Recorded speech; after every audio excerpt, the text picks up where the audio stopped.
ప్రకాశం పురుషోత్తముణ్ణి ప్రాప్తింప చేసుకోవడం కాదు. మరేమిటి? పురుషోత్తముడు ప్రాప్తమై ఉన్నాడని చెప్తున్నాడు. కొత్తగా పురుషోత్తముని ఎక్కడ ఎదుర్కోవడం కాదు.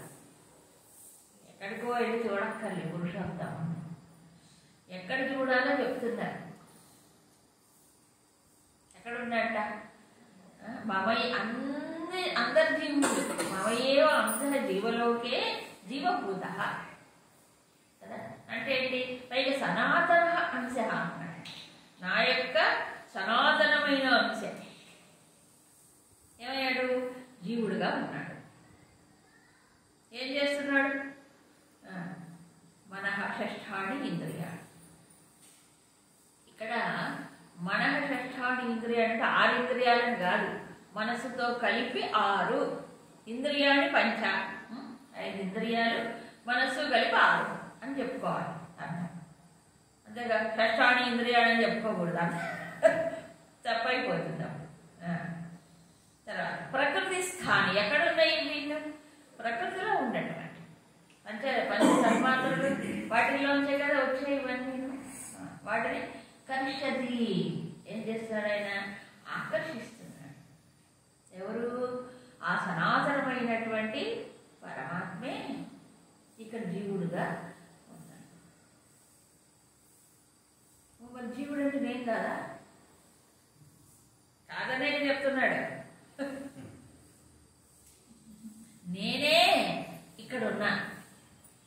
అయితే నీవు అనుకుంటున్నావు కాబట్టి నీకు బంధం అయిపోయింది. నేనే అనుకున్నప్పుడు బంధం లేదు, పరమాత్మ అనుకున్నప్పుడు లేదు. అవునా? ఇటు చూస్తే పరమాత్మను చూసినప్పుడు పరమాత్మే నిజానికి. ఎందుకంటే పరమాత్మ యొక్క ప్రకాశము, ఉనికి, ఆ చైతన్యం అనేది లేకపోతే ఏం చేస్తాడు జీవుడు? చెప్పండి. అసలు ప్రకృతిలోంచి తెచ్చి ఈ శరీరంలో పెట్టుకుంటాడు జీవుడికి సాధ్యమా? ఒక చిన్న జీవుడైతే సాధ్యం కాదు. మరి ఎవరు? ఆయనే తీసుకొచ్చి అన్ని దీంట్లో పెట్టాడు. సెటప్ అంతా ప్రకృతిలోంచి తీసుకొచ్చి పెట్టాడు. ఎందుకంటే మాంసమయమైనటువంటి శరీరం ఏమి చేయలేదు. ఈ శక్తులు ప్రకృతిలో శక్తులు మనం తీసుకోగలమా? సూక్ష్మమైన ఇంద్రియ శక్తులు ఇవన్నీ మనకి ఎక్కడ సాధ్యమవుతుంది? కాబట్టి ఆయనే, ఆ సనాతనమైన దేవుడే ఇక్కడ జీవుడుగా ఉన్నాడు. సో అందుకే అన్ని శాస్త్రాలు నొక్కి వక్కాణిస్తున్నాయి. జీవుడు వేరు కాదు, ఆయనే జీవుడు. శివుడే జీవుడుగా ఇక్కడ ఉన్నాడు కదా. అది భావన. అదే నిజమైన భక్తి. అంటే నేను లేదు, ఆయనే ఉన్నాడు అనుకో. నేనుండి నేను ఆయన దండం పెట్టడం కాదు, నేను నిలిచి ఆయన శరణాలకు పొందడం లేదు. మరేమిటి? నేను లేని ఆయనే ఉన్నాడు. ఇంతకంటే మించిన వ్యక్తి ఏమిటి చెప్పండి? తను దాన్ని ఖాళీ చేసుకోవడం అంతేగా. తను దాన్ని ఖాళీ అయినప్పుడు ఎవరుంటారు అక్కడ? ఆయనే ఉంటాడు. నేను లేను. అది తీసేసుకోవడం సాధన. అందుకు ఇవన్నీ పాయింటర్స్. సో ఇక్కడ జీవుడు ఎవరండి? ఆయనే. అయితే అంశం అని ఎందుకన్నారు? అంశం ఎందుకన్నాడంటే ప్రస్తుతము అజ్ఞానం వల్ల ఉపాధిగతమైనటువంటి దృష్టితో ఉన్నాడు. ఈ చిన్న ఉపాధిలోంచే చూస్తున్నాడు అజ్ఞానం చేత. అందుకని అంశ అనే మాట మాట్లాడాడు. అంతే తప్ప అదో ముక్క అయిపోయింది. పరమాత్మ అనంతుడు. ఆ ముక్కలన్నీ ఒక్కో ముక్క ఒక్కొక్కళ్ళు ఒకరు ముక్కలు వచ్చే కాదు. ఖండితము కాదు. ఒకవేళ ఆయనలో ముక్కలు లేకపోతే ఆయనలో అంశాలు వచ్చాయనుకోండి, అప్పుడు ఆయనలో అంశాలు ఉన్నట్టుగా మనం, అంటే అవయవములు ఉన్నట్టుగా, మనకి తల, కాళ్ళు, చేతులు, ముక్కు ఉన్నట్టుగా ఆయనలో కూడా అంశాలు ఉన్నట్టు. అంతే. ఒకవేళ అంశాలు ఉన్నాయనుకోండి, అంశాలన్నీ పోతే ఆయన కూడా పోవాలి. అవునా? అలా కావట్లేదు కదా. ఆయన సనాతనుడు కదా, ఎప్పుడూ ఉండేవాడు, శాశ్వతుడు కదా. కాబట్టి ఆయన వినాశం అంటూ లేదు కదా. అందుకని అవయవ విభాగములు లేవు, అంశాలు లేవు ఆయనలో, పరిపూర్ణుడు. కాబట్టి అంశ అనే మాట జీవుడి దృష్టిలోంచి చెప్పారు, ఉపాధిగత జీవుడి దృష్టిలోంచి చెప్పారు. ఇప్పుడు ధ్యానం ఏం చేయాలని అడుగుతారు అందరు. ధ్యానం ఏం చేయాలి చెప్పండి ఇప్పుడు దీన్ని బట్టి? ఏదో ఎక్కడో ఇవన్నీ ధ్యానానికే, ఇవన్నీ కాంటెంప్లేషన్కే కదా. పరమాత్మ ఎవరు? పరమాత్మ ఈ లోపల జీవ చైతన్యముగా చైతన్య రూపుడై ఇవన్నీ మనస్సు ఇంద్రియములు వీటన్నిటినీ ఏం చేస్తున్నాడు? ప్రకాశింపజేస్తున్నాడు, చైతన్యవంతం చేస్తున్నాడు. కాబట్టి కళ్ళు చూస్తుంది, చెవులు ఇవన్నీ ఎప్పుడు వాడుకుంటున్నావా లేదా? ఇంద్రియాలను ఎప్పుడు వాడుకోవట్లే. ఈ మనస్సు సంగతి చెప్పనే అక్కర్లేదు. మహావేగం, అమిత వేగంగా వెళ్ళిపోతుంది, ఎప్పుడో పోతున్నాము. మరి ఇవన్నీ వాడుకుంటున్నాము. ఇవన్నీ జడమ చైతన్యం, ఇవన్నీ ప్రకృతిలో ఇచ్చినవే కదా. వీటి చైతన్యం ఎక్కడ వచ్చింది? ఎలా వచ్చింది? ఎవరు నడిపిస్తున్నారు వెనక ఉంటే? అందుకే హృషీకేశుడు అన్నారు. ఋషికములకు ఈశుడు అంటారు. చెప్పలే? మనస్సు కూడా అంతే. మనస్సు నిజానికి అదొక పరికరం, జడం. పంచ తన్మాత్రల నుంచి వచ్చింది అది జడం.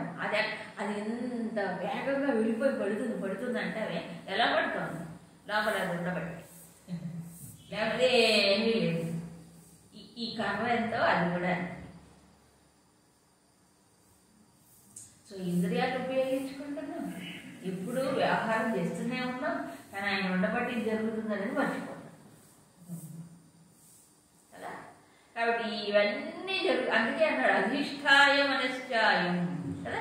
ప్రకృతి స్థాని కర్షతి, ఇది కావాలని చెప్పాడు భగవంతుడు. ప్రకృతి స్థాని కర్షతి అంటే ఆకర్షిస్తున్నాడు.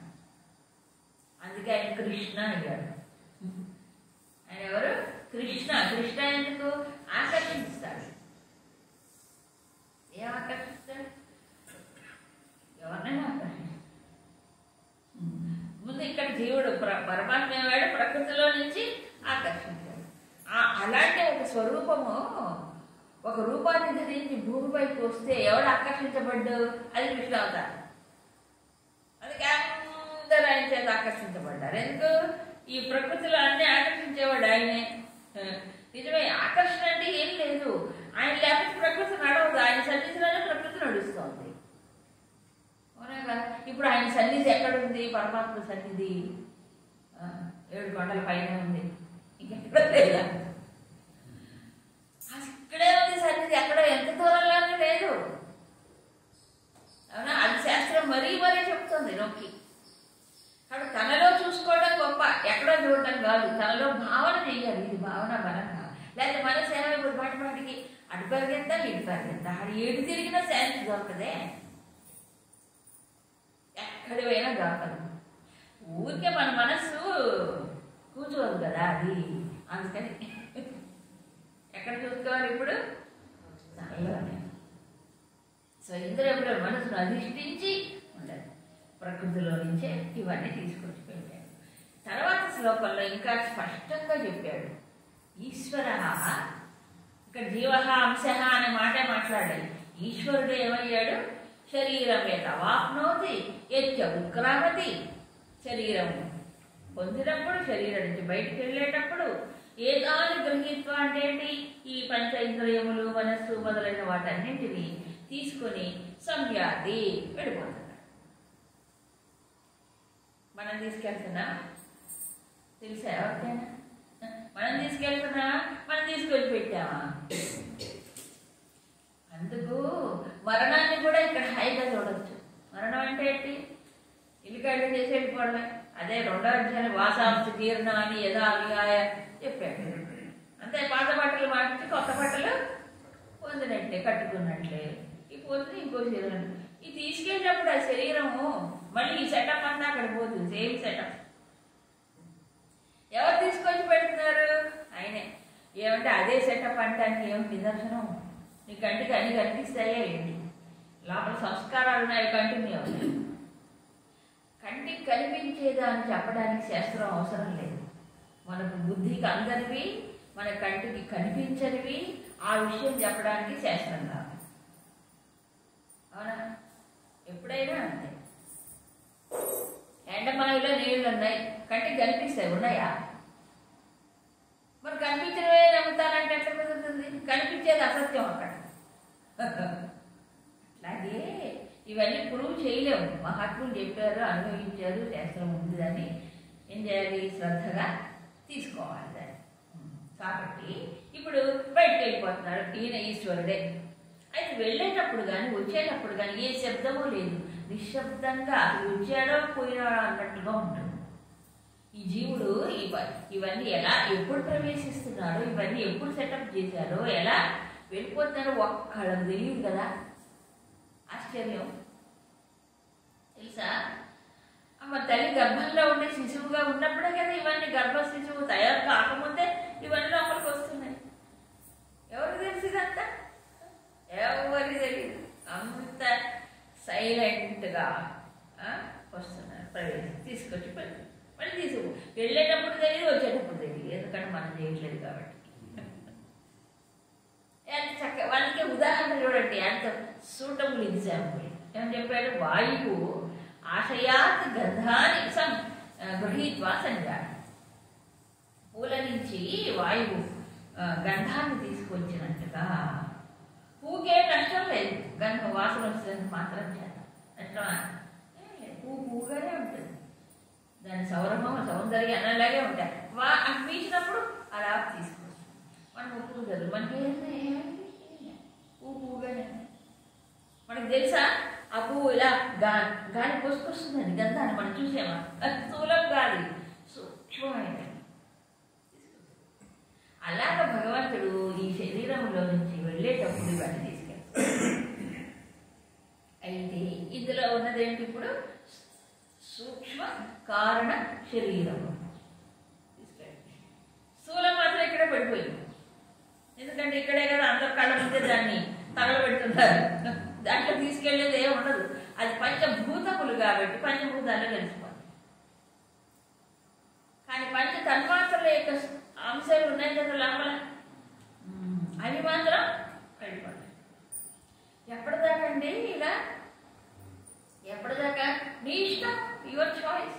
నువ్వు ఎన్ని శరీరాలు మారాలనుకో అన్ని శరీరాలు మారచ్చు. ఎన్ని జన్మలు పొందాలని అన్ని జన్మలు పొందొచ్చు. ఎవరడ్డం వచ్చా నీ ఇష్టం. అవునా? ఎన్ని జన్మలైనా ఎత్తచ్చు, ఎన్ని శరీరాలైనా మారచ్చు. అప్పటిదాకా భగవంతుడు ఏం చేస్తాడు? ఓపికగా ఇవన్నీ తీసుకొచ్చి పెడుతుంటా, మళ్ళీ తీసుకుపోతుంది. పాప అయితే ఇప్పటింతా ఏం చేయట్లేదు దేవుడు.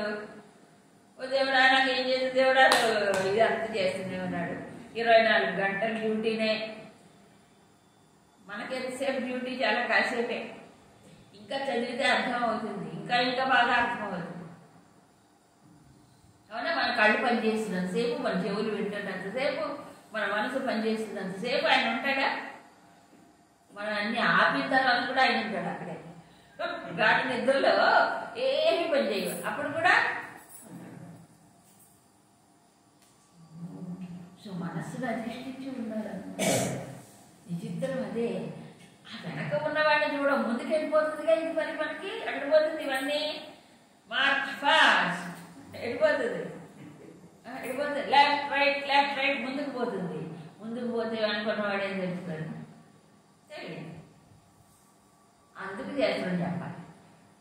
ఇంకా ఏం చేస్తున్నాడు ఈయన? ఇప్పుడేమో తీసుకొచ్చి పెట్టాడు, తీసుకెళ్తాడు. ఇప్పుడు ఉన్నప్పుడు ఈ శ్రోత్రం చక్షు రసనం ఘ్రాణం అధిష్టాయ, ఆ మనస్సును కూడా అధిష్ఠించి, ఇంద్రియమును అధిష్ఠించి విషయాలు ఉపసేవతే. ఇది కూడా 24 గంటలు జరుగుతుంది. అంటే మెలకువగా ఉన్నంతసేపు ఇంద్రియాల ద్వారా విషయాలను స్వీకరిస్తూనే ఉన్నాడు. ఆజ్యధారులు పోయిట్లా ఎవరు పోస్తున్నారు? మనస్సే తీసుకొచ్చి పోస్తున్నారు. ఎప్పటిదాకా అధియజ్ఞ ఎక్కడ చెప్పాడు? 8వ అధ్యాయం చెప్పాడు. అధియజ్ఞోహమేవాత్ర దేహేస్మిన్ పురుష స్మర. అది యజ్ఞుడా? ఇదే యజ్ఞం జరుగుతుంది రోజు. విషయాలన్నీ ఇక్కడ సమర్పణ జరుగుతుంది. అది మర్చిపోతాం. విషయాలు సమర్పణ జరుగుతుంది. ఎవరి కోసం అండి ఇదంతా? ఎవరి కోసం ఈ సమర్పణ విషయాలు పడుతున్నాయి? కన్ను కోసం చూస్తుందే, చెవి కోసం చూస్తుందే. మరి ఎవరి కోసం?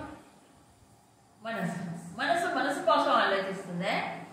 మనసుకు ఆలోచన శక్తి లేదు, మనసు భావించలేదు. ఎవరో ఉండబట్టి ఇవి జరుగుతున్నాయి. ఎవరో ఆయన ఖాళీ చేస్తే ఇవేం జరగవు. అంతేగా? అయితే ఇది అందుకేనేమో శంకరులు మొదలైన మహాత్ములు యద్యత్ కర్మ కరోమి తత్తదఖిలం శంభో తవారాధనం అన్నారు. చెప్పలే ఏ ఏ కర్మ నేను చేస్తున్నా అదంతా నీ ఆరాధనే. అంటే ఏంటి? ఈ విషయాలు స్వీకరిస్తున్నప్పుడు కూడా నీ ఆరాధనే. శివానంద సౌందర్య లహరిలో చెప్పింది అదే, శివ మానసిక పూజలో చెప్పింది అదే. అక్కడ కూడా ఇదే బాగా చెప్పాడు, విషయోపభోగ రచన. చెప్పలే విషయాలు ఉపభోగించే విషయాలు ఉపసేవదే అన్నాడు. అవునా? విషయాలు లోపలికి వస్తున్నప్పుడు కూడా అది నీదే, నీకే సమర్పణ అనుకున్నప్పుడు ఆరాధనే. ఈ ఆరాధన ఎప్పుడో కాసేపు గంట కొట్టి చేయడం కాదు. ఇప్పుడు కాసేపు చేసేది అదే ఊరికే, అది అదే ఉపాసన కాదనకూడదు, అది కూడా ఉపాసనే. కానీ ఇది అసలైన ఉపాసన. దగ్గరగా ఉన్నాడు, అత్యంత సన్నిహితంగా ఉన్నది పరమాత్మే. మిగతా వాళ్ళని శరీరం బయటే ఉన్నాడు, ఈయన లోపలే కూర్చోడు. అక్కడ వెంటనే దృశ్యాన్ని పెట్టాను, ఎంత బాగుందో అంటుందా లేదా? ఓ మంచి శబ్దాన్ని వినాలి, ఎంత మధురంగా ఉందండి ఆ శబ్దం, అవునా? సో మనం అప్రిషియేట్ చేస్తాం, వాటిని ఆనందిస్తాం, సుఖిస్తాం. కానీ ఈ విషయాలన్నీ ఎవరికి సమర్పించబడుతున్నాయంటే అప్పుడు యజ్ఞం అయిపోతుంది. ప్రతిదీ యజ్ఞమే. ఇక్కడ మనకి 4వ అధ్యాయంలో 12 రకాల యజ్ఞాలు చెప్పాడు, గుర్తుందా? ఈ 12 రకాల యజ్ఞాలు కూడా పావనాన్ని మనీషినవి, పవిత్రం చేస్తుంది మనం. ఇప్పుడు విషయాలను సమర్పించకుండా ఉన్న సమయం ఏమీ లేదు కదా, సమర్పించబడుతూనే ఉంటాయి. కనీసం అప్పుడప్పుడైనా ఓహో పరమాత్మ ఉన్నాడు కాబట్టి స్వీకరిస్తున్నాం, పరమాత్మ ఉన్నాడు కాబట్టి ఇవి లోపలికి వెళ్ళి పడుతున్నాయి. అది ఆయనకే సమర్పణ. అయితే ఎప్పుడో ఒకసారి గుర్తొస్తుంది, మనకు కూడా పరమాత్ముడు అని చెప్పేటప్పుడు గుర్తొస్తుంది. ఎందుకు? ఓహో ఇదంతా సమర్పణ నైవేద్యం ప్రసాదం, అప్పుడే గుర్తొస్తుంది కదా. కానీ అది కాదు. ఒక రకంగా చెప్పాలంటే నిద్ర స్వప్నం తప్ప మిగతా అంత సాధనే, అంతేగా. ఇంకొకటి, ఆయనే ఇక్కడ వీటిని సేవిస్తున్నాడు, స్వీకరిస్తున్నాడు అనుకున్నప్పుడు మీరు భగవంతుడికి సమర్పణ చేసేది వస్తువును చూసి చేస్తారా లేదా? ఈ గడ్డి కాదు తీసుకొచ్చి నైవేద్యం పెడతారండి, పెట్టం కదా. మరి మంచి పదార్థాన్ని పెడతాం. అట్లా ఈ విషయాలు ఆయన సమర్పణ చేస్తున్నాం అనుకున్నప్పుడు అప్పుడు విషయాలు కూడా ఫిల్టర్ అయిపోతాయి. పనికి వాళ్ళని ఫిల్టర్ అయిపో. అప్పుడు ఏది పడితే అది చూడడం, ఏది పడితే అది వినం, ఏది పడితే అది తినం, ఎప్పుడు పడితే అప్పుడు తినం, ఎప్పుడు పడితే అప్పుడు దేవుడికి నైవేద్యం పెడతారా? మనం అట్లా కాదుగా, ఎప్పుడు పట్టకాయ వేసుకోవాలని టైం లేదు, ఏమి లేదు, ఎప్పుడు చేతులు కూడా అప్పుడు వేసుకోవాలి. అదంతా చాపల్యం కిందకు వస్తుంది, ఉండకూడదు. టైం ఒకవేళ ఒక నియమితమైనటువంటి కాలం ఏదైనా సరే, ప్రతి ఇంద్రియ విషయంలో కూడా అప్పుడు ఏమవుతుంది, మనిషికి ఒక కంట్రోల్. ఇది ఫండమెంటల్గా చెయ్యాల్సింది. ఈ ఇంద్రియాలే నిగ్రహించకపోతే మనసు ఎక్కడ చిక్కుబడుతుందండి, మనసు ఎక్కడ వశం అవుతుంది కదా. అది చంచలం, అది ఇంకా చంచలం, ఇది చంచలమే ఇంద్రియాలు కదా. సో విషయాలని సమర్పణ చేస్తున్నాం, స్వీకరించేది భగవంతుడు అన్నప్పుడు అన్ని ఫిల్టర్ అయిపోతాయి. చక్కగా సెలెక్టెడ్ మాత్రమే వస్తాయి లోపలికి. అప్పుడు మనసు కూడా ఏమవుతుంది, ఆటోమేటిక్గా మంచి భావాలు, మంచి విషయాలు, ఆ మనసు కూడా దానికి అనుగుణంగా మారుతుంది. మంచి వింటాం, మంచిని చూస్తాం, మంచిని తింటాం, అంతే కదా. చేసినప్పుడు మనసు కూడా ఆ రకంగానే మార్పు వస్తుంది. అది ఇది సాధనే. తర్వాత అయితే ఇంత ఎప్పుడో పరమాత్మ ఇవన్నీ స్వీకరిస్తున్నాడు, తీసుకొచ్చి పెట్టింది ఆయనే, ఇంద్రియాల మనసు మళ్ళీ తీసుకెళ్లేది ఆయనే, ఇవన్నీ ఆయనే భోగిస్తున్నాడు, ఆయన భోక్త అని చెప్తున్నాడు. మరి మాకేంటి తెలియట్లేదు, మాకు ఎందుకు ఆయన ఉనికిని మేము గుర్తించలేకపోతున్నాం అనే విషయం. ఉత్క్రామంతం స్థితం వాపి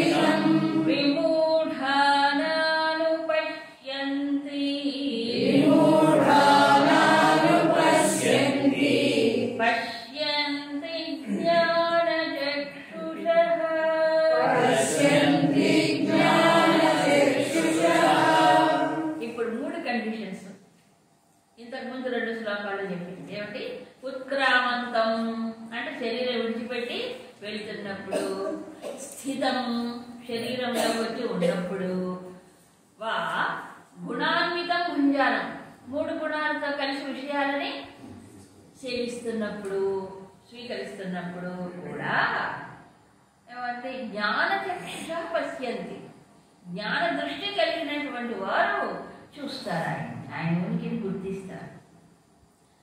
మరి విమూఢాః న అనుపశ్యంతి, విశేషమైన మూఢం. కృష్ణుడు కూడా సున్నితంగా తింటాడు. విశేషమైన మూఢత్వం కలిగిన వారు నా అనుపశ్యంతి, గుర్తించాడు, చూడలేదు. ఇంతకుముందు అమూఢాః అని చెప్పాడు ఎక్కడ 5వ శ్లోకంలో. అమూఢాః, అమూఢాః అంటే ఎవరు? మూఢత్వం వదిలించుకున్నవారు. ఇప్పుడు విమూఢాః, విశేషమైన మూఢం. విశేషమైన మూఢత్వం అంటే ఏం లేదు, బాగా దట్టమైన అహంకారం దట్టంగా ఉంటుంది, అప్పుడు మూఢత్వం పెరుగుతుంది. అజ్ఞానమే కదా మూలం.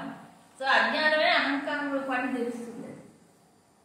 మనం అనుకుంటే నాకు అహంకారమే లేదండి, ఏం కాదు, నేను శరీరం, నేను మనసు, నేను బుద్ధి 24 గంటలు నేనే అనుకుంటే ఇదే అహంకారం. అహంకారం అంటే ఇంకో ఏదో కాదు, ఇది మూలం కదా. దీనికి ఎక్స్ట్రా చేరిపోతాయి, అది అది ఇంకా బయటకు వస్తుంది. ఇది మూలమైనటువంటి దోషం కదా. అందుకు మరి భగవంతుడు వచ్చేటప్పుడు ఆయనే, పోయేటప్పుడు ఆయనే, మధ్యలో విషయాలను సేవిస్తున్నప్పుడు ఆయనే. అయితే ఇక్కడ ఒక విషయం చెప్పాడు, గుణాన్వితం పుంజానం అంటే 3 గుణాలతో కలిసి విషయాలను స్వీకరిస్తారు. గుణములకు అతీతంగా ఉండే విషయ సేకరణ లేదు, అక్కడ విషయాన్ని సేవించడం లేదు కదా గుణముల్లో ఉన్నప్పుడు. అందుకే నిర్గుణం గుణభోక్తృచ అన్నాడు. గుణములతో కలిసినప్పుడే విషయాలని స్వీకరించడం జరుగుతుంది. దీనికి కారణం చెప్పాడు. జ్ఞానచక్షు ఇంతకుముందు వచ్చింది. జ్ఞాన దృష్టి కలిగిన వారే దర్శిస్తారు, గుర్తిస్తారు. జ్ఞాన దృష్టి అంటే ఏంటి? అదే అండి మూడో కన్ను. మనకి సింబాలిక్గా ఇక్కడ ఉంటుందని చెప్పేది. అక్కడ కూడా ఎలా ప్రయత్నం చేస్తే వస్తుంది అది కూడా. జ్ఞాన చక్షువు అంటే ఏంటి? జ్ఞాన దృష్టి. జ్ఞానం ఎక్కడ ఉంటుంది? బుద్ధిలో ఉంటుంది కదా. బుద్ధిలో ఉంటే జ్ఞానం కాదు. ఇక్కడ ఇంతకుముందు చెప్పుకున్నాం. మరేమిటి? మనకి భగవద్గీతలో అనేక చోట్ల వచ్చింది. భగవద్గీత ఏ వేదాంత శాస్త్రం చూడండి, ఈ జ్ఞానచక్షువు అంటుంటాడు.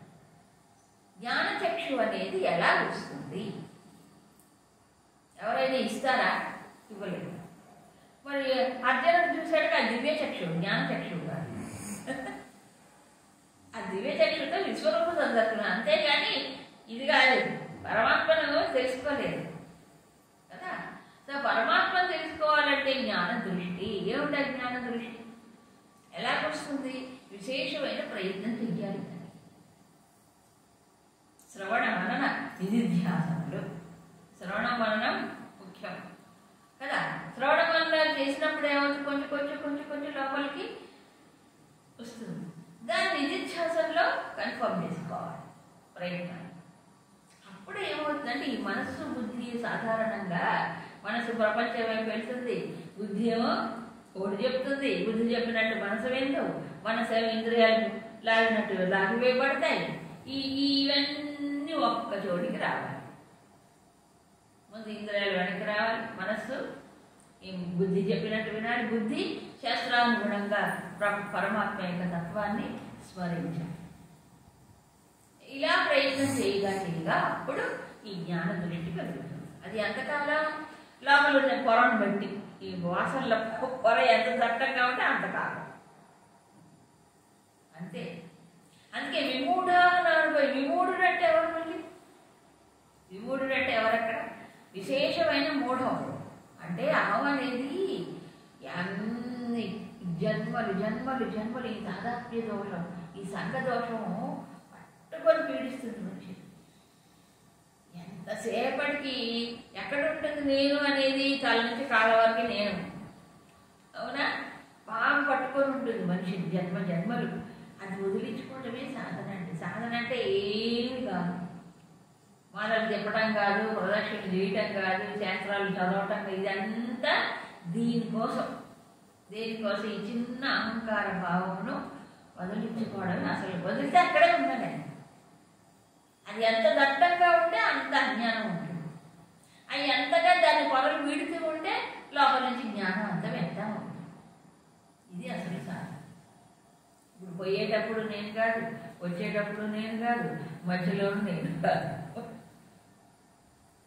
ఇప్పుడు అంతా ఆయనే. అంతేగా. అందుకు ప్రహ్లాదుడు చెప్పాడు, సర్వము ఏమిటి ఆ భగవంతుడి యొక్క విలాసమని గుర్తించడమే భక్తి. భక్తి కూడా ఇదే, జ్ఞానం ఇదే, రెండు తేడా లేదు.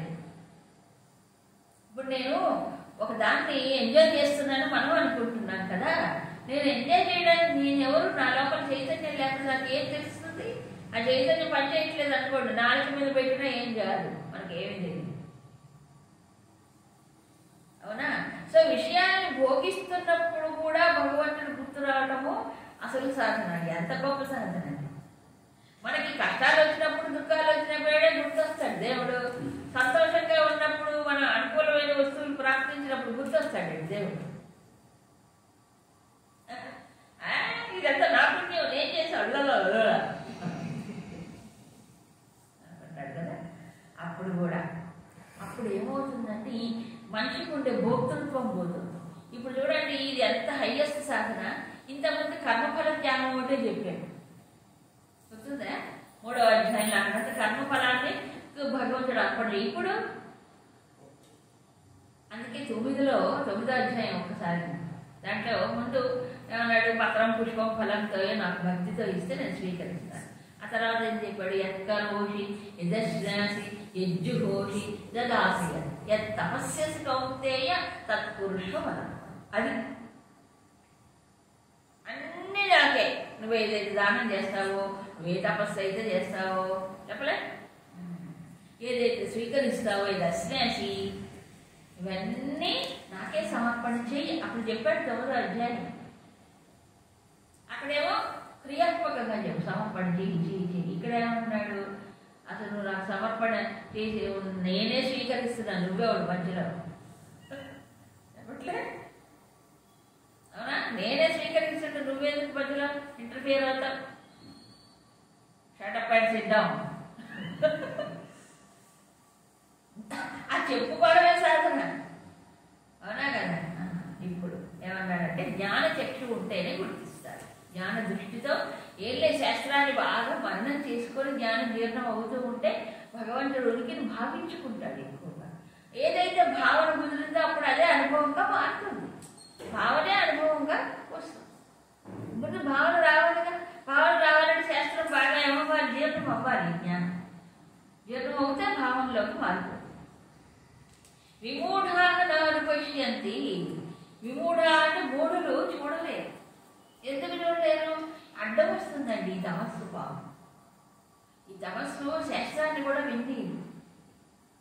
శాస్త్రం అర్థం కాదు చెప్పిన, శాస్త్రము బుర్రకి ఎక్కదు, ఎవరు చెప్పినా ఎక్కదు. దానికి కూడా సంసిద్ధత కావాలి కొంచెం. సరే, ఇప్పుడు బాగా అర్థమైందండి మాకు. నేను ప్రయత్నం చేస్తాను. నేను ప్రయత్నం చేసి అందుకుంటాను. ఏం అందుకుంటాను? పరమాత్మను అందుకుంటాను. ఈ ప్రయత్నంలో కూడా మరి ఎవరు దీంట్లో సిద్ధిని పొందుతారు, ఎవరు పొందలేరు, ఇది కూడా చెప్పారు. యతంతో యోగినశ్చైనం పశ్యంత్యాత్మన్యవస్థితం యతంతోప్యకృతాత్మానః నైనం పశ్యంత్యచేతసః. సాధన చేసేవాడు ఒక సూచన. ఇందాకెవరికి? సాధన గురించి తెలియనటువంటి వాడికి. ఓహో, జ్ఞానచక్షు ఉన్నవాడు గుర్తిస్తారు. జ్ఞానచక్షు రావాలంటే ఏం చేయాలి? ప్రయత్నం. ఊరికే రాదు కదా, మామూలు కళ్ళు అయితే ఉన్నాయి. వాడు జ్ఞానచక్షు కోసం తీవ్ర ప్రయత్నం చేయాలి, జ్ఞాన దృష్టి. అయితే ఈ ప్రయత్నంలో కూడా యోగినః యతంతః అంటే ప్రయత్నశీలుడైనటువంటి యోగులు. ఇక్కడ యోగినః అంటే శంకరులు సమాహిత చిత్తాః, చిత్తము బాగా ఏమవుతుంది, చిత్తము అనేకంగా పోకుండా ఏకాగ్రమై ఒకే చోట ఉండడం. అలాంటి యోగులు, ప్రయత్నం చేసేటువంటి యోగులు పశ్యంతి, పశ్యంతి అంటే ఈ పరమాత్మను వాళ్ళు దర్శిస్తారు, భావిస్తారు. కానీ అకృతాత్మానః అచేతసః యతంతః అపి, అకృతాత్మానః అంటే ఏంటి, ఇంకా వాళ్ళు సంస్కరింపబడలేదు. సంస్కరింపబడడం ఉంది కదా, అసంస్కృతాత్మానః సంస్కరింపబడలేదు అంటే ఇంద్రియములను ఇంకా వశంలో పెట్టుకోలేదు. మనస్సేమో అసలు వశంలోకి రాదు కదా. ఈ ఏంటి దర్పం మొదలైనటువంటి చెప్పారే రజోగుణ పూరితమైన ఆలోచనలు మాటి మాటికి వస్తుంటాయి, బాధ పెడుతూ ఉంటాయి. అహంకారపూరితమైన ఆలోచనలే వస్తూ ఉంటాయి. ఇదంతా అకృతాత్మాన, ఇంకా కృతాత్ముడుగానే సంస్కరించబడలే. అచేతసః అంటే వివేక దృష్టి లేనివాడు, వివేకహీనులు అంటాడు. అంటే నిత్యానిత్య వివేకం, ఆత్మానాత్మ వివేకం లేనివాడు. అచేతసః అకృతాత్మానః ఆత్మని అవస్థితం ఏనం న పశ్యంతి. ఎక్కడున్నాడు? తనలోనే ఉన్నాడు భగవంతుడు. ఎక్కడ? ఈ బుద్ధిలో ప్రకాశమానమై ఉన్నాడు. అలాంటి పరమాత్మను నా పశ్యంతి, చూడలేదు. సో పరమాత్మ యొక్క ఉనికిని గుర్తించడానికైనా ఏం కావాలి? ఇప్పుడు ప్రిపరేషన్ కావాలి. ఇప్పుడు బయట ఉండేటువంటి బయట శిలారూపంలో లేకపోతే మూర్తి రూపంలో ఉండే భగవంతుడిని ఎవరైనా చూడవచ్చు, దాని దేవుడిని చూసుకోవచ్చు, దండం పెట్టుకోవచ్చు బాగా. కానీ ఈ లోపల ఉండేవాడిని చూడటం అనేది ఎప్పుడు సాధ్యం? దాని జ్ఞాన దృష్టి. అయితే జ్ఞాన దృష్టి కావాలంటే ఏం చేయాలి? ముందు యోగి అవ్వాలి. యోగి అంటే మనసుని, బుద్ధిని, ఇంద్రియములన్నిటినీ ఏం చేయాలి? సమీకృతం చేయాలి. చిత్తము ఏకం అవ్వాలి, ఒకే దాని సూక్ష్మం అవ్వాలి అని చెప్పి ఊరుకోకుండా అచేతసః అకృతాత్మానః అన్నాడు. ప్రయత్నం చేస్తున్నప్పటికీ మనసు ఇంకా సిద్ధము కాలేదు, మనసు పరుగులు ఆగలేదు, ఇంద్రియాలు వేగంగా వెళ్ళిపోతున్నాయి, బుద్ధిలో ఇంకా అహంకారం ఇవన్నీ కూడా బాగా ఎక్కువగా ఉన్నాయి. అప్పుడు ఏం జరుగుతుంది? వివేకం ఉండదు అక్కడ. రజోగుణ పూరితమైన దాంట్లో వివేకం రాదు. వివేకం లేనప్పుడు చూడలేదు. అందుకే వివేకం కాదు. వివేకం రావాలంటే ఎక్కడ వస్తుంది? బుద్ధిలో వస్తుంది వివేకం. వివేకం రావాలంటే మనసు, ఇంద్రియాలు ఏమవ్వాలి? కంట్రోల్ కావాలి. ఎక్కడ చూసినా ఏ శాస్త్రంలో చెప్పినా ఇదే చెబుతారు, ఎన్నిసార్లు చెప్పినా ఇదే కదా. ఒక్కొక్క చోట ఒక్కో రకంగా తిప్పి అదే మాట చెప్తారు. కాబట్టి ఇంతకుముందు యోగులేమో పశ్యంతి అన్నాడు. ఈ పశ్యంతి అనే మాటకి పశ్యంతి అంటే కళ్ళతో చూడడం కాదు, మరేమిటి? అయమహమస్మి ఇది పశ్యంతి అంటే ఈ పరమాత్మ కంటే వేరు కాదు, ఈ పరమాత్మయే నేనుగా జీవుడుగా ఇక్కడ ఉంది, అందుకంటే వేరు కాదు అనేటువంటి దృష్టి. అది జ్ఞానం, అది జ్ఞానం. దాని వ్యతిరిక్తమైనటువంటిదంట ఇదే. ఏమిటి? శరీరములో బుద్ధుల తాదాత్మ్య భావన, తద్వారా పుట్టేటువంటి రకరకాలైనటువంటి రజోగుణ పూరితమైన భావన కదా. మనం సంస్కరించబడినటువంటి ఎలా సంస్కరించబడతాడు? అకృతాత్మానః అంటే ఎవరు చెప్తున్నారు? తపసా ఇంద్రియజయేన, తపస్సు చేత ఇంద్రియములను వశం చేసుకోవటం చేత అహంకారపూరితమైనటువంటి రజోగుణపూరితమైన ఆలోచనలని ఏంటి? ప్రయత్నపూర్వకంగా తగ్గించుకోవాలి. ప్రయత్నపూర్వకంగా అంటే సాత్వికమైనవే సేవించాలి, సాత్వికమైన శాస్త్రాలే వినాలి, సాత్వికమైనవే చూడాలి. మరి మన మనసులో ఈ ప్రాపంచిక విషయాలు రేకెత్తించేటువంటివి జోలికి పోకూడదు. సో అన్ని పక్కల నుంచి చేయాలి సాధన. అంటే అన్ని పక్కల నుంచి అన్ని ఇంద్రియాల విషయాలు ఎప్పుడు జాగ్రత్తగా, ఏకాంతం వదిలేమనుకో అట్నుంచి వస్తాయి గాలి రాదా, అట్నుంచి వస్తాయి. అందుకు ఎప్పుడు చూస్తూనే ఉండాలి. వాచ్మ్యాన్ అక్కడ వాచ్మ్యాన్ గేట్ దగ్గర ఉంటాడు, ఇక్కడ 5 గేట్లు ఉన్నాయి 5 గేట్లు ఉన్నాయి. ఇంకా అన్నిటికంటే పెద్ద గేటు మనస్సు. అవునా కాదా? ఈ 5 గేట్లకి వాచ్మెన్ చేస్తూనే ఉండాలి. ఎందుకంటే ఏ గేట్లోంచి పోతుందో తెలియదే, ఎప్పుడో పోతుందో ఎట్లు పోతుందో తెలియదు. అలాగే మనస్సు అనే గేటు అసలు మనకి తెలియనేది తెలియదు. అది కూడా బహిర్ముఖమే. అందుకని అంతర్ముఖం అంటారు మాటిమాటికి. ఎందుకంటే అది బయటికి తెలుసుకుంటే నేను కూడా బయటకు వెళ్ళిపోతాను. దాన్ని వెనక్కి చెప్పినప్పుడు ఆవృత్త చక్షు ప్రత్యేగాత్మానం ఐక్షదు కఠోపనిషత్తులో చెప్తాడు. ఆవృత్త చక్షు అంటే కన్నే కాదు, అక్కడ ఇంద్రియములను ఏం చేశాడు సాధకుడు? వెనక్కి తిప్పాడు. వెనక్కి తిప్పడం అంటే ఇట్లా తిప్పడం కాదు, దృష్టిని. మామూలుగా బయటకే ఉంటుంది దాని దృష్టి. దీన్ని ఏం చేయాలి? ఇప్పుడు అంతర్ముఖం చేయాలి. ఫస్ట్ అది చేయాలి. ఆ తర్వాత మనస్సు అనేది కొంతవరకు లోపలికి తిరుగుతుంది. అప్పుడు కానీ భావించడం సాధ్యం కాదు. సో ఈ ప్రకారంగా మరి సాధన విషయంలో ఒక సూచన ఇచ్చారు.